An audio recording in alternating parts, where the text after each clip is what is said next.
यिर्मयाह भविष्यवक्ता की पुस्तक अध्याय 30। यिर्मयाह भविष्यवक्ता की पुस्तक अध्याय 30। यहोवा का वचन यिर्मयाह के पास पहुंचा, वह यह है। इस्राएल का परमेश्वर यहोवा तुमसे यो कहता है कि जो वचन मैंने तुझसे कहे हैं उन सबों को पुस्तक में लिख ले, क्योंकि यहोवा की यह वाणी है कि ऐसे दिन आते हैं कि मैं अपनी इस्राएली और यहूदी प्रजा को बंधुआई से लौटा लाऊंगा, और जो देश मैंने उनके पितरों को दिया था उसमें उन्हें फेर ले आऊंगा, और वे फिर उनके अधिकारी होंगे। यहोवा का यही वचन है। जो वचन यहोवा ने इस्राएलियों और यहूदियों के विषय कहे थे वह ये है। यहोवा यो कहता है कि थरथरा देने वाला शब्द सुनाई दे रहा है, शांति नहीं भय ही है। पूछो तो भला और देखो, क्या पुरुष को भी कहीं जनने की पीड़ा उठती है? फिर क्या कारण है कि सब पुरुष जच्चा की नाई अपनी अपनी कमर अपने हाथों से दबाए हुए देख पड़ते हैं, और सबके मुख फीके रंग के हो गए हैं? हाय हाय, वह दिन क्या ही भारी होगा, उसके समान और कोई दिन नहीं। यह याकूब के संकट का समय तो होगा, परंतु वह उससे भी छुड़ाया जाएगा। और सेनाओं के यहोवा की यह वाणी है कि उस दिन मैं उसका रखा हुआ जुआ तुम्हारी गर्दन पर से तोड़ दूंगा, और तुम्हारे बंधनों को टुकड़े टुकड़े कर डालूंगा, और परदेशी फिर उससे अपनी सेवा न कराने पाएंगे, परंतु वे अपने परमेश्वर यहोवा और अपने राजा दाऊद की सेवा करेंगे, जिसको मैं उन पर राज्य करने के लिए ठहराऊंगा। इसलिए हे मेरे दास याकूब, तेरे लिए यहोवा की यह वाणी है कि मत डर, और हे इस्राएल, विस्मित न हो, क्योंकि मैं दूर देश से तुझे और तेरे वंश को बंधुआई से देश से छुड़ा ले आऊंगा। तब याकूब लौटकर चैन और सुख से रहेगा, और कोई उसको डराने न पाएगा। यहोवा की यह वाणी है कि मैं तुम्हारा उद्धार करने के लिए तुम्हारे संग हूँ। इसलिए मैं उन सब जातियों का जिनमें मैंने उन्हें तितर बितर किया है अंत कर डालूंगा, परंतु तुम्हारा अंत न करूंगा। तुम्हारी ताड़ना मैं विचार करके करूंगा, और तुम्हें किसी प्रकार से निर्दोष न ठहराऊंगा। यहोवा यो कहता है कि तेरे दुख की कोई और औषधि नहीं, और तेरी चोट गहरी और दुखप्रद है। तेरा मुकद्दमा लड़ने के लिए कोई नहीं, तेरा घाव बांधने के लिए न पट्टी न मलहम है। तेरे सब मित्र तुझे भूल गए, वे तुम्हारी सुध ही नहीं लेते, क्योंकि तेरे बड़े अधर्म और भारी पापों के कारण मैंने शत्रु बनकर तुम्हें मारा, मैंने क्रूर बनकर तुम्हें ताड़ना दी। तू अपने घाव के मारे क्यों चिल्लाती है? तेरी पीड़ा की कोई औषधि नहीं। तेरे बड़े अधर्म और भारी पापों के कारण मैंने तुझसे ऐसा व्यवहार किया है, परंतु जितने तुझसे अब खाए लेते हैं वह आप ही खाए जाएंगे, और तेरे द्रोही आप सब के सब बंधुआई में जाएंगे, और तेरे लूटने वाले आप लूटेंगे, और जितने तेरा धन छीनते हैं उनका धन मैं छिनवाऊंगा। यहोवा की यह वाणी है कि मैं तेरा इलाज करके तेरे घावों को चंगा करूंगा। तेरा नाम ठुकराई हुई पीड़ा है, और लोग कहते हैं कि वह तो सियोन है, उसकी चिंता कौन करे। यहोवा कहता है कि मैं यहूदा के तंबू को बंधुआई से लौटाता हूँ, और उसके घरों पर दया करूंगा, और नगर अपने ही खंडर पर फिर बसेगा, और राजभवन पहली रीति के अनुसार बस जाएगा, और वहां से धन्य कहने और आनंद करने का शब्द सुनाई पड़ेगा, और मैं उनका विभव बढ़ाऊंगा। वे थोड़े न होंगे, फिर उनके लड़के बाले प्राचीन काल के समान होंगे, और उनकी मंडली मेरे सामने स्थिर रहेगी, और जितने उन पर अंधेर करते हैं उनको मैं दंड दूंगा, और उनका महापुरुष उन्हीं में से होगा, और उन पर जो प्रभुता करेगा वह उन्हीं में से उत्पन्न होगा, और मैं उसे अपने समीप बुलाऊंगा, और वह मेरे समीप आ भी जाएगा। क्योंकि कौन है जिसने अपने प्राणों पर खेला है? यहोवा की यही वाणी है। उस समय तुम मेरी प्रजा ठहरोगी, और मैं तुम्हारा परमेश्वर ठहरूंगा। यहोवा की जलजलाहट की आंधी चल रही है, वह अति प्रचंड आंधी है, और वह दुष्टों के सिर पर जोर से लगेगी। जब तक यहोवा अपना काम न कर चुके और अपनी युक्तियों को पूरी न कर चुके, तब तक उसका भड़का हुआ क्रोध शांत न होगा। अंत के दिनों में तुम इस बात को समझ सकोगे। यिर्मयाह भविष्यवक्ता की पुस्तक अध्याय 31। यिर्मयाह भविष्यवक्ता की पुस्तक अध्याय 31। उन दिनों में मैं सारे इस्राएली कुलों का परमेश्वर ठहरूंगा, और वे मेरी प्रजा ठहरेगी। यहोवा की यही वाणी है। यहोवा यो कहता है कि जो प्रजा तलवार से बच निकली, जंगल में उन पर अनुग्रह हुआ। मैं इस्राएल को विश्राम देने के लिए तैयार हुआ। यहोवा ने मुझे दूर से दर्शन देकर कहा है कि मैं तुझसे सदा प्रेम रखता आया हूँ, इस कारण मैंने तुझ पर करुणा करके खींच लिया है। हे इस्राएली कुमारी कन्या, मैं तुम्हें फिर बसाऊंगा। वहां तू फिर सिंगार करके डफ बजाने लगेगी, और आनंद करने वालों के बीच में नाचती हुई निकलेगी। तू शोमरोन के पहाड़ों पर अंगूर की बारियां फिर लगाएगी, और जो उन्हें लगाएंगे वे उनके फल भी खाने पाएंगे। क्योंकि ऐसा दिन आएगा जिसमें एप्रैम के पहाड़ी देश के पहरुए पुकारेंगे कि उठो, हम अपने परमेश्वर यहोवा के पास सिय्योन को चलें। क्योंकि यहोवा यो कहता है कि याकूब की श्रेष्ठ जाति के कारण आनंद से जय जयकार करो, फिर ऊंचे शब्द से स्तुति करो, और कहो कि हे यहोवा, अपनी प्रजा इस्राएल के बचे हुए लोगों का भी उद्धार कर। मैं उनको उत्तर देश से ले आऊंगा, और पृथ्वी के कोने कोने से इकट्ठा करूंगा, और उनके बीच अंधे, लंगड़े, गर्भवती और जच्चा स्त्रियां भी आएंगी।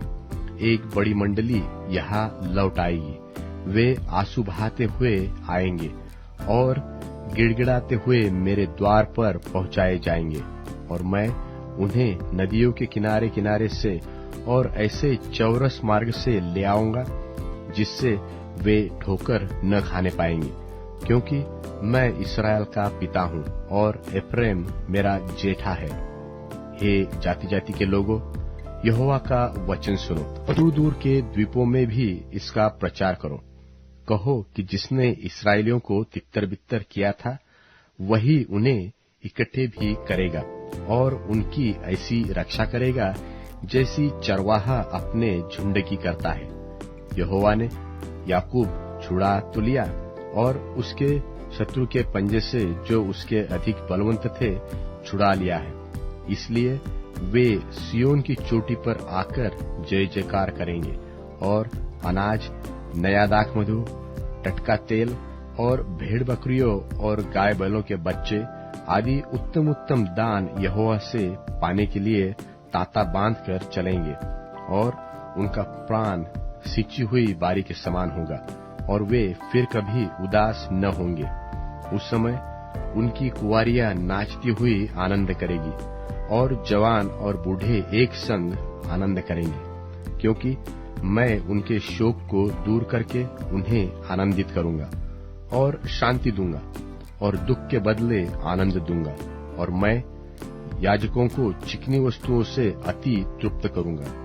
वरन मेरी प्रजा मेरे उत्तम दानों से संतुष्ट होगी। यहोवा की यही वाणी है। यहोवा यह भी कहता है कि सुन, रामा नगर में विलाप और बिलक बिलक कर रोने का शब्द सुनने में आता है। राहेल अपने लड़कों के लिए रो रही है, और अपने लड़कों के कारण शांत नहीं होती, क्योंकि वे जाते रहे। सो यहोवा यो कहता है कि रोने पीटने और आंसू बहाने से रुक जा, क्योंकि तेरे परिश्रम का फल मिलने वाला है और वे शत्रुओं के देश से लौट आएंगे। यहोवा की यह वाणी है कि अंत में तेरी आशा पूरी होंगी, तेरे वंश के लोग अपने देश में लौट आएंगे। निश्चय मैंने एप्रैम को ये बातें कहकर विलाप करते सुना है कि तूने मेरी ताड़ना की, और मेरी ताड़ना ऐसे बछड़े की सी हुई जो निकाला न गया हो, परंतु अब तू मुझे फेर, तब मैं फिरूंगा, क्योंकि तू मेरा परमेश्वर है। मैं फिर जाने के बाद पछताया और सिखाए जाने के बाद छाती पीटी। पुराने पापों को स्मरण कर मैं लज्जित हुआ और मेरा मुंह काला हो गया। क्या एप्रैम मेरा प्रिय पुत्र नहीं है? क्या वह मेरा दुलारा लड़का नहीं है? जब जब मैं उसके विरुद्ध बातें करता हूँ, तब तब मुझे उसका स्मरण आता है। इसलिए मेरा मन उसके कारण भर जाता है और मैं निश्चय उस पर दया करूंगा। यहोवा की यह वाणी है। हे इस्राएली कुमारी, जिस राजमार्ग से तू गई थी उसी में खंबे और डंडे खड़े कर और अपने इन नगरों में लौट आने पर मन लगा। हे भटकने वाली कन्या, तू कब तक इधर उधर फिरती रहेगी? यहोवा की तो एक नई सृष्टि पृथ्वी पर प्रकट होगी, अर्थात नारी पुरुष की सहायता करेगी। इस्राएल का परमेश्वर, सेनाओं का यहोवा यो कहता है कि जब मैं यहूदी बंधुओं को उनके देश के नगरों में लौटाऊंगा, तब उनमें यह आशीर्वाद फिर दिया जाएगा कि हे धर्म भरे वासस्थान, हे पवित्र पर्वत, यहोवा तुझे आशीष दे। और यहूदा और उसके सब नगरों के लोग और किसान और चरवाहे भी उसमें इकट्ठे बसेंगे। और मैंने थके हुए लोगों का प्राण तृप्त किया और उदास लोगों के प्राण को भर दिया है। इस पर मैं जाग उठा और देखा, और मेरी नींद मुझे मीठी लगी। देख, यहोवा की यह वाणी है कि ऐसे दिन आने वाले हैं जिनमें मैं इस्राएल और यहूदा के घरानों के लड़के बाले और पशु दोनों को बहुत बढ़ाऊंगा। और जिस प्रकार से मैं सोच सोच कर उनको गिराता और ढाता और नष्ट करता और काट डालता और सत्यानाशी करता था, उसी प्रकार से मैं अब सोच सोच कर उनको रोपूंगा और बढ़ाऊंगा। यहोवा की यही वाणी है। उन दिनों में वे फिर न कहेंगे कि जंगली दाख खाए तो पुरखा लोगों ने, परंतु दांत खट्टे तो हो गए उनके वंश के, क्योंकि जो कोई जंगली दाख खाए उसी के दांत खट्टे हो जाएंगे। हर एक मनुष्य अपने ही अपने अधर्म के कारण मारा जाएगा। फिर यहोवा की यह भी वाणी है कि सुन, ऐसे दिन आने वाले हैं कि मैं इस्राएल और यहूदा के घरानों से नई वाचा बांधूंगा। यह उस वाचा के समान न होगी जो मैंने उनके पुरखाओं से उस समय बांधी थी, जब मैं उनका हाथ पकड़कर उन्हें मिस्र देश से निकाल लाया। क्योंकि यद्यपि मैं उनका पति हुआ, तो भी उन्होंने मेरी वह वाचा तोड़ डाली। यहोवा की यह वाणी है कि जो वाचा मैं उन दिनों के बाद इस्राएल के घराने से बांधूंगा, वह यह है कि मैं अपनी व्यवस्था उनके मन में समाऊंगा और उनके हृदय पर लिखूंगा, और मैं उनका परमेश्वर ठहरूंगा और वे मेरी प्रजा ठहरेंगे। और तब उन्हें फिर एक दूसरे से यह कहना न पड़ेगा कि यहोवा का ज्ञान सीखो, क्योंकि यहोवा की यह वाणी है कि छोटे से लेकर बड़े तक वे सब के सब मेरा ज्ञान रखेंगे, क्योंकि मैं उनका अधर्म क्षमा करूंगा और उनका पाप फिर स्मरण न करूंगा।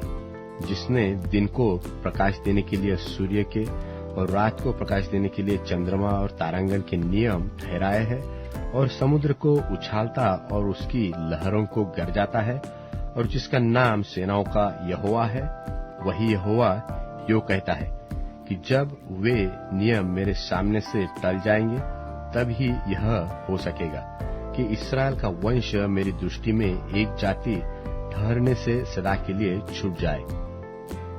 यहोवा यो भी कहता है कि जब ऊपर से आकाश मापा जाएगा और नीचे से पृथ्वी की नींव खोद खोद कर पता लगाया जाए, तभी मैं इस्राएल के सारे वंश के सब पापों के कारण उनसे हाथ उठाऊंगा। देख, यहोवा की यह वाणी है कि ऐसे दिन आ रहे हैं कि जिनमें वह नगर हननेल के घुम्मट से लेकर कोने के फाटक तक यहोवा के लिए बनाया जाएगा, और मापने की रस्सी फिर आगे बढ़कर सीधी गारे पहाड़ी तक और वहां से घूमकर गोवा को पहुंचेंगी, और लोथो और राख की सब तराई और किद्रोन नाले तक जितने खेत हैं और घोड़ों के पूर्वी फाटक के कोने तक जितनी भूमि है, वह सब यहोवा के लिए पवित्र ठहरेगी। वह नगर सदा के लिए फिर कभी न तो गिराया जाएगा और न ढाया जाएगा। यिर्मयाह भविष्यवक्ता की पुस्तक अध्याय 32। यिर्मयाह भविष्यवक्ता की पुस्तक अध्याय 32। यहूदा के राजा सिदकिय्याह के राज्य के 10वें वर्ष में, जो नबूकदनेस्सर के राज्य का 18वां वर्ष था, यहोवा की ओर से यह वचन यिर्मयाह के पास पहुंचा। उस समय बाबुल के राजा की सेना ने यरूशलेम को घेर लिया था, और यिर्मयाह भविष्यवक्ता यहूदा के राजा के पहरे के भवन के आंगन में कैदी था, क्योंकि यहूदा के राजा सिदकिय्याह ने यह कहकर उसे कैदी किया कि तू ऐसी भविष्यवाणी क्यों करता है कि यहोवा यो कहता है कि देखो, मैं यह नगर बाबुल के राजा के वश में कर दूंगा, वह इसको ले लेगा, और यहूदा का राजा सिदकिय्याह कसदियों के हाथ से न बचेगा। वह बाबुल के राजा के वश में अवश्य ही पड़ेगा, और यह और बाबुल का राजा आपस में आमने सामने बातें करेंगे, और उनकी 4 आंखें होंगी, और वह सिदकिय्याह को बाबुल में ले जाएगा। और यहोवा की यह वाणी है कि जब तक मैं उसकी सुधि न लूं, तब तक वह वही रहेगा। सो तुम लोग कसदियों से लड़ो तो लड़ो, परंतु तुम्हारे लड़ने से कुछ न बन पड़ेगा।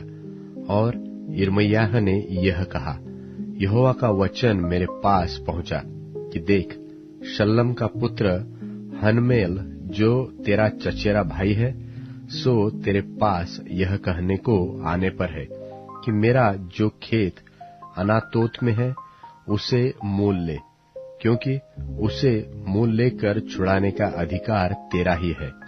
सो यहोवा के वचन के अनुसार मेरा चचेरा भाई हनमेल पहरे के आंगन में मेरे पास आकर कहने लगा, मेरा जो खेत बिन्यामीन देश के अनातोत में है उसे मोल ले, क्योंकि उसके स्वामी होने और उसके छुड़ा लेने का अधिकार तेरा ही है, इसलिए तू उसे मोल ले। तब मैंने जान लिया कि वह यहोवा का वचन था, इसलिए मैंने उस अनातोत के खेत को अपने चचेरे भाई हनमेल से मोल ले लिया, और उसका दाम चांदी के 70 शेकेल तौल कर दे दिया। और मैंने दस्तावेज में दस्तखत और मुहर हो जाने पर गवाहों के सामने वह चांदी कांटे से तौलकर उसे दे दी। तब मोल लेने की दोनों दस्तावेज, जिनमें सब शर्तें लिखी हुई थी और जिनमें से एक पर मुहर थी और दूसरी खुली थी, उन्हें लेकर मैंने अपने चचेरे भाई हनमेल के और उन गवाहों के सामने जिन्होंने दस्तावेज में दस्तखत किया था, और उन सब यहूदियों के सामने भी जो पहरे के आंगन में बैठे हुए थे, नेरिय्याह के पुत्र बारूक को, जो महसेयाह का पोता था, सौंप दिया। तब मैंने उनके सामने बारूक को यह आज्ञा दी कि इस्राएल के परमेश्वर सेनाओं के यहोवा ने यो कहा कि जिस पर मुहर की हुई है और जो खुली हुई है, मोल लेने की दस्तावेजों को लेकर मिट्टी के बर्तन में रख, ताकि ये बहुत दिन तक रहे, क्योंकि इस्राएल का परमेश्वर सेनाओं का यहोवा यो कहता है कि इस देश में घर और खेत और दाख की बारियां फिर बेची और मोल ली जाएगी। जब मैंने मोल लेने की वह दस्तावेज नेरिय्याह के पुत्र बारूक के हाथ में दी, तब मैंने यहोवा से यह प्रार्थना की कि हे प्रभु यहोवा, तूने तो बड़े सामर्थ और बढ़ाई हुई भुजा से आकाश और पृथ्वी को बनाया, और तेरे लिए कोई काम कठिन नहीं है। तू हजारों पर करुणा करता रहता और पूर्वजों के अधर्म का बदला उनके बाद उनके वंश के लोगों को देता है। तू तो वह महान और पराक्रमी परमेश्वर है जिसका नाम सेनाओं का यहोवा है। तू बड़ी युक्ति करने वाला और सामर्थ्य के काम करने वाला है। तेरी दृष्टि मनुष्यों के सारे चाल चलन पर लगी रहती है, और तू एक एक को उसके चाल चलन और कर्म का फल भुगताता है। तूने मिस्र देश में चिन्ह और चमत्कार किए, और आज तक इस्राएलियों वरन सब मनुष्यों के बीच करता आया है। और इस प्रकार तूने अपना ऐसा नाम किया है जो आज के दिन तक बना है, और तू अपनी प्रजा इस्राएल को मिस्र देश में से चिन्हों और चमत्कारों और बलि हाथ और बढ़ाई हुई भुजा के द्वारा बड़े भयानक कामों के साथ निकाल लाया। फिर तूने यह देश जिसके देने की तूने उनके पूर्वजों से शपथ खाई थी और जिसमें दूध और मधु की धाराएं बहती है, उन्हें दिया, और वे आकर इसके अधिकारी हुए, तो भी तेरी नहीं मानी और न तेरी व्यवस्था पर चले, वरन जो कुछ तूने उनको करने की आज्ञा दी थी उसमें से उन्होंने कुछ भी नहीं किया। इस कारण तूने उन पर यह सब विपत्ति डाली है। अब इन दमदमों को देख, वे लोग इस नगर के लिए ले लेने के लिए आ गए हैं, और यह नगर तलवार, महंगी और मरी के कारण इन चढ़े हुए कसदियों के वश में किया गया है, और जो तूने कहा था वह अब पूरा हुआ, और तू इसे देखता भी है। तो भी हे यहोवा प्रभु, तूने मुझसे कहा है कि गवाह बुलाकर उस खेत को मोल ले, परंतु यह नगर कसदियों के वश में कर दिया गया है। तब यहोवा का यह वचन यिर्मयाह के पास पहुंचा कि मैं तो सब प्राणियों का परमेश्वर यहोवा हूँ। क्या कोई काम मेरे लिए कठिन है? सो यहोवा यो कहता है कि देख, मैं यह नगर कसदियों और बाबुल के राजा नबूकदनेस्सर के वश में कर देने पर हूँ। सो वह इसको ले लेगा, और जो कसदी इस नगर से युद्ध कर रहे हैं, वे आकर इसमें आग लगाकर इसे फूंक देंगे, और जिन घरों की छतों पर उन्होंने बाल के लिए धूप जलाकर और दूसरे देवताओं को तपावन देकर मुझे रिस दिलाई है, वे घर जला दिए जाएंगे, क्योंकि इस्राएल और यहूदा वह काम जो मुझे बुरा लगता है वही लड़कपन से करते आए हैं, और इस्राएल अपनी बनाई हुई वस्तुओं से मुझको रीस ही रीस दिलाते आए हैं। यहोवा की यह वाणी है कि यह नगर जब से बसा है तब से आज के दिन तक मेरे क्रोध और जलजलाहट के भड़कने का कारण हुआ है। अब मैं इसको अपने सामने से इस कारण दूर करूंगा कि इस्राएल और यहूदा अपने राजाओं, हाकिमों, याजकों और भविष्यवक्ताओं समेत, क्या यहूदा देश के, क्या यरूशलेम के निवासी, सब के सब बुराई पर बुराई करके मुझको रीस दिलाते आए हैं। उन्होंने तो मेरी ओर मुंह नहीं वरन पीठ ही फेर दी है। मैं उन्हें बड़े यत्न से सिखाता आया हूँ, परंतु यूहन्ना का प्रकाशित वाक्य 21वां अध्याय। फिर मैंने नए आकाश और नई पृथ्वी को देखा, क्योंकि पहला आकाश और पहली पृथ्वी जाती रही थी और समुद्र भी न रहा। फिर मैंने पवित्र नगर नए यरूशलेम को स्वर्ग पर से परमेश्वर के पास से उतरते देखा, और वह उस दुल्हन के समान थी जो अपने पति के लिए श्रृंगार किए हो। फिर मैंने सिंहासन में से किसी को ऊंचे शब्द से यह कहते हुए सुना कि देख, परमेश्वर का डेरा मनुष्यों के बीच में है। वह उनके साथ डेरा करेगा और वे उसके लोग होंगे, और परमेश्वर आप उनके साथ रहेगा और उनका परमेश्वर होगा, और वह उनकी आंखों से सब आंसू पोंछ डालेगा, और उसके बाद मृत्यु न रहेगी, और न शोक, न विलाप, न पीड़ा रहेगी। पहली बातें जाती रहीं। और जो सिंहासन पर बैठा था उसने कहा कि देख, मैं सब कुछ नया कर देता हूँ। फिर उसने कहा कि लिख ले, क्योंकि ये वचन विश्वास के योग्य और सत्य हैं। फिर उसने मुझसे कहा, ये बातें पूरी हो गई हैं। मैं अल्फा और ओमेगा, आदि और अंत हूँ।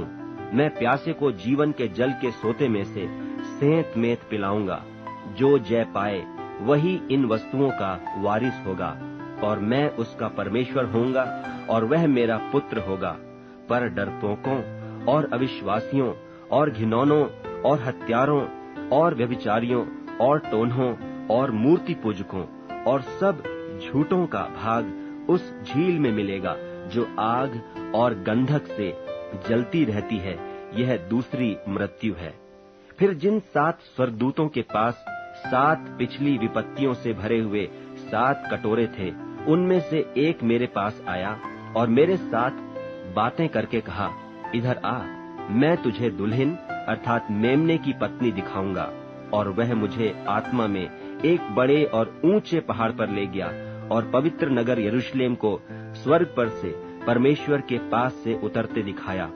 परमेश्वर की महिमा उसमें थी, और उसकी ज्योति बहुत ही बहुमोल पत्थर अर्थात बिल्लौर के समान यशब की नाई स्वच्छ थी, और उसकी शहरपनाह बड़ी ऊंची थी, और उसके 12 फाटक, और फाटकों पर 12 स्वर्गदूत थे, और उन पर इस्राएलियों के 12 गोत्रों के नाम लिखे थे। पूर्व की ओर 3 फाटक, उत्तर की ओर 3 फाटक, दक्षिण की ओर 3 फाटक, और पश्चिम की ओर 3 फाटक थे। और नगर की शहरपनाह की 12 नेवें थीं, और उन पर मेमने के 12 प्रेरितों के 12 नाम लिखे थे। और जो मेरे साथ बातें कर रहा था, उसके पास नगर और उसके फाटकों और उसकी शहरपनाह को नापने के लिए एक सोने का गज था, और वह नगर चौकोर बसा हुआ था, और उसकी लंबाई चौड़ाई के बराबर थी। और उसने उस गज से नगर को नापा तो 750 कोस का निकला। उसकी लंबाई और चौड़ाई और ऊंचाई बराबर थी। और उसने उसकी शहरपनाह को मनुष्य के अर्थात स्वर्गदूत के नाप से नापा तो 144 हाथ निकली। और उसकी शहरपनाह की जुड़ाई यशब की थी, और नगर ऐसे चोखे सोने का था जो स्वच्छ कांच के समान हो। और उस नगर की नेवें हर प्रकार के बहुमोल पत्थरों से संवारी हुई थीं। पहली नेव यशब की थी, दूसरी नीलमणि की, तीसरी लालड़ी की, चौथी मरकत की, 5वीं गोमेदक की, 6वीं माणिक्य की, 7वीं पीतमणि की, 8वीं पेरोज की, 9वीं पुखराज की, 10वीं लहसनिये की, 11वीं धूम्रकांत की, 12वीं याकूत की। और 12 फाटक 12 मोतियों के थे। एक एक फाटक एक एक मोती का बना था, और नगर की सड़क स्वच्छ कांच के समान चोखे सोने की थी। और मैंने उसमें कोई मंदिर न देखा, क्योंकि सर्वशक्तिमान प्रभु परमेश्वर और मेमना उसका मंदिर है। और उस नगर में सूर्य और चांद के उजाले का प्रयोजन नहीं, क्योंकि परमेश्वर के तेज से उसमें उजाला हो रहा है, और मेमना उसका दीपक है। और जाति जाति के लोग उसकी ज्योति में चले फिरेंगे, और पृथ्वी के राजा अपने अपने तेज का सामान उसमें लाएंगे। और उसके फाटक दिन को कभी बंद न होंगे, और रात वहां न होगी। और लोग जाति जाति के तेज और विभव का सामान उसमें लाएंगे।